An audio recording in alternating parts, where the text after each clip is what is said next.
saya harus mikir kalau seandainya terjadi sesuatu saya mau ngapain nih. Iya. Nah, sudah mulai gitu. Iya. Kalau ini jalan sepi, seandainya tiba-tiba ada orang mendekati, Apa yang harus saya lakukan? Saya harus ngapain? Saya langsung ngegas motor menuju tempat ramai atau nah itu sudah mulai kayak preventif ya. Iya, iya.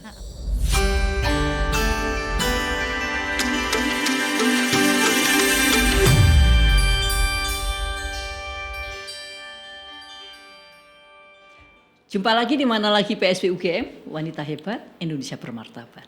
Hari ini saya punya tamu luar biasa, Dr. Iva. Pokoknya kita ngobrolnya luar biasa. Mari kita ngomong. Yeay, terima kasih Bu Iva. Bu Iva, Siap. Kalau di waktu panjenengan pegang ULT di UGM, banyak nggak sih kasusnya? Banyak kalau kemudian dihitung dari perbandingan kasusnya dengan jumlah mahasiswa UGM enggak. Ya kan kita 55.000 kan? Sedikit banget. Tetapi kalau dihitung dari ternyata ada ya kasus-kasus. Nah itu jadi kita menghitungnya jadi banyak kok ternyata ada gitu. Nah sekarang Bu Iva, kalau misalnya yang terjadi itu seperti apa sih? Apa sih yang menjadikan seperti itu gitu? Oke. Jadi begini Bu. Kalau dari saya melihat ya beberapa kasus yang dulu pada waktu saya mengelola ULT itu saya tangani, konsentrasi saya khususnya itu justru bukan pada di kejadiannya, bukan di kasusnya, tetapi lebih kepada pemahaman kondisi yang harusnya dipahami oleh penyintas. Jadi, penyintas itu apa? Penyintas itu adalah korban. Korban dalam hal ini kita tidak bilang laki-laki perempuan ya, karena sekarang ini siapapun bisa jadi korban, iya kan? Siapapun bisa jadi korban. Tetapi yang lebih menjadi perhatian saya, Bu, concern saya adalah bahwa kita ini harus mengedukasi masyarakat, siapapun itu, bahwa terkadang tanpa kita sadari dan tanpa kita pahami, kita berada di dalam satu lingkaran pertemanan yang nggak sehat, gitu yang itu merugikan. Nah, dan itu kebanyakan teman-teman mahasiswa, teman-teman yang masih muda-muda gitu, ABG-ABG itu nggak ngeh itu bahwa ini saya ketemu dengan teman yang kalau bahasa anak muda sekarang toksik, nggak menyehatkan. Mereka tidak memahami itu. Nah sebetulnya sekarang yang namanya hubungan sehat tuh kayak apa sih? Nah. Gak sakit saya gak flu gitu. Atau gimana? Betul. Artinya begini, mungkin teman-teman dari Fakultas Psikologi yang jauh lebih tahu teorinya tentang itu. Tetapi kalau berdasarkan pengalaman yang saya lihat, misalnya hubungan yang sudah satu menuntut, itu menurut saya sudah tidak sehat. Lalu yang kedua hubungan, ini gak cuma hubungan relasi laki-laki dan perempuan, hubungan pertemanan pun bisa begitu. Hubungan yang sudah tidak membuat kita bisa menjadi diri kita sendiri. Saya dipaksa. Oke, Iva, kalau kamu mau jadi temanku, kamu harus A, B, C, harus begini. Memangnya ada? Oh, ada. Lalu kemudian Iva, kalau misalnya kamu mau jadi temanku, maka kalau kamu berprestasi, ngapain sih? Nah, teman nggak support gitu loh, Bu. Oh, ada? Ada. Nah itu ada banyak sekali hubungan-hubungan seperti itu yang sebenarnya kalau kita lihat ya, kita runut hubungan-hubungan yang membuat kita tidak sehat itu menuntut, tidak membuat kita menjadi diri kita sendiri. Hubungan yang membuat kita melakukan sesuatu bukan karena perasaan dan hati nurani tetapi karena paksaan. Saya kalau nggak melakukan itu teman-teman nggak mau berteman dengan saya. Itu hubungan pertemanan ya. Atau kalau nggak hubungan relasi laki-laki perempuan, kalau saya nggak melakukan itu diputus. Dan takut. Istilah anak sekarang bucin kebangetan. Ada beberapa misalnya kalau saya ketemu teman-teman mahasiswa itu yang sharingnya begini, Bu, karena hanya dengan dia saya merasa nyaman. Nah itu sering rasanya nggak ada yang lain. Saya hanya bisa bahagia kalau saya bersamanya. Saya selalu bilang sama teman-teman mahasiswa bahwa kebahagiaan itu kan kita yang menentukan. Even orang tua, bahkan orang tua pun tidak punya kuasa penuh untuk menentukan kebahagiaan kita kan. Kita dikasih support, kasih makan, kasih duitnya banyak. Support orang tua membuat jalan, memfasilitasi, mensupport kebahagiaan kita, mendoakan Tetapi bukan satu-satunya penentu. Kan kita lihat ya, ada anak yang dia fasilitasnya banyak, orang tuanya memberikan semua yang dia mau, tapi dia tidak bahagia. Itu kan juga bisa terjadi hal semacam itu. Maka saya bilang sama teman-teman, yang bisa membuat kalian bahagia ya diri kita sendiri. Yeah. Mindset.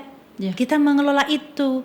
Jadi kalau misalnya kita sudah merasa kok saya nggak bahagia yang berteman dengan dia, saya nggak bahagia ya, saya kok merasa nggak jadi diri saya sendiri saat saya pacaran dengan dia, mencoba untuk keluar.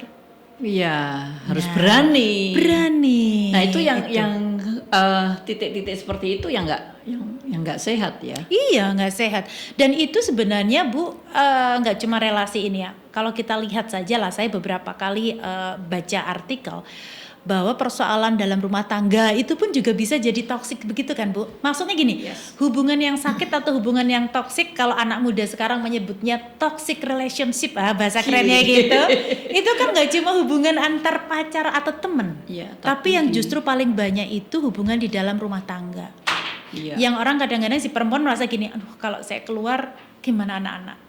Saya punya ketergantungan ekonomi nih sama suami. Malu.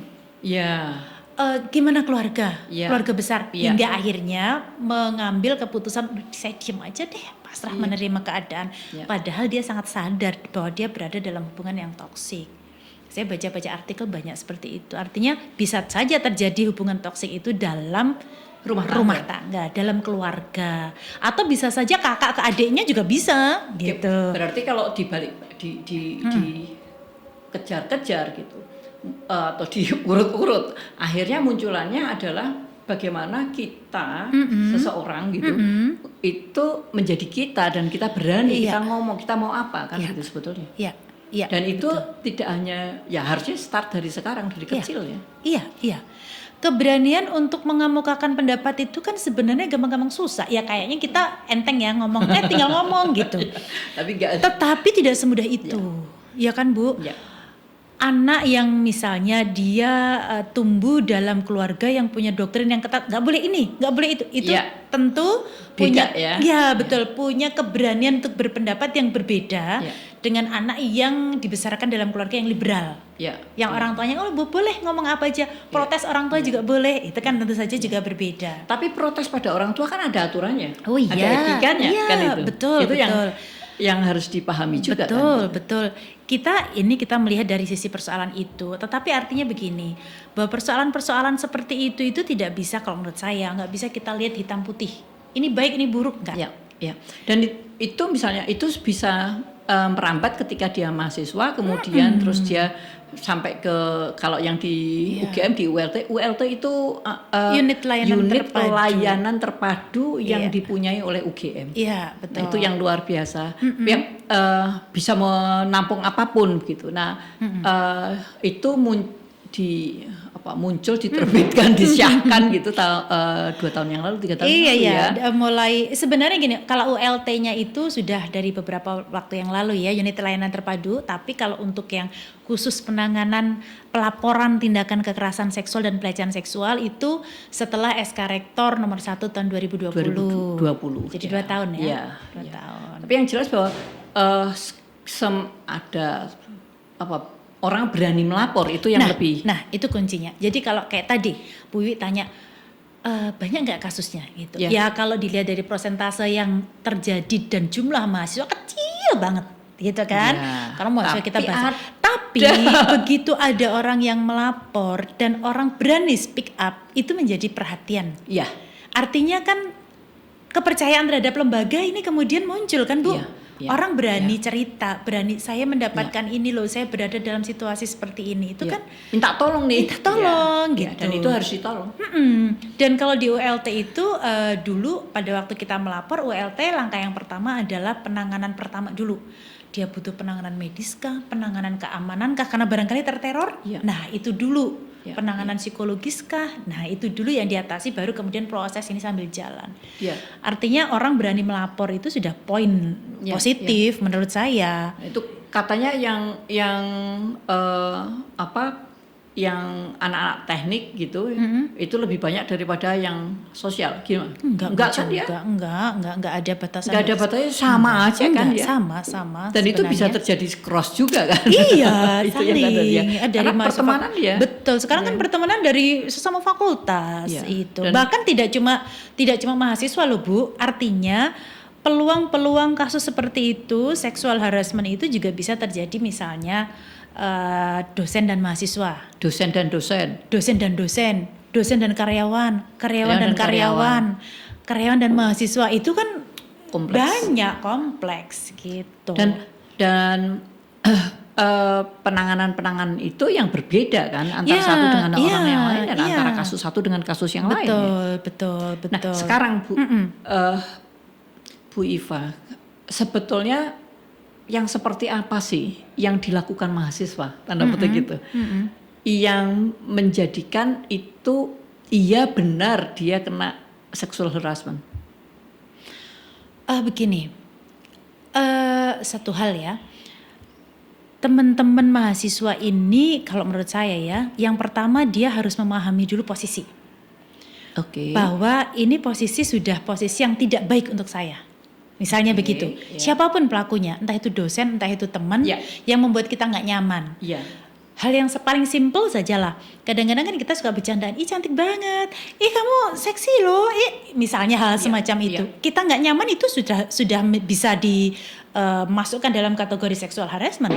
Kita tidak nyaman dengan ucapan-ucapan verbal seperti itu ya, misalnya seperti itu yang harus dipahami. Artinya teman-teman mahasiswa, teman-teman dosen, teman-teman karyawan, tendik, dia harus memahami posisi itu, bahwa tidak selamanya bercandaan itu bisa membuat orang nyaman, ya kan? Itu dulu yang pertama.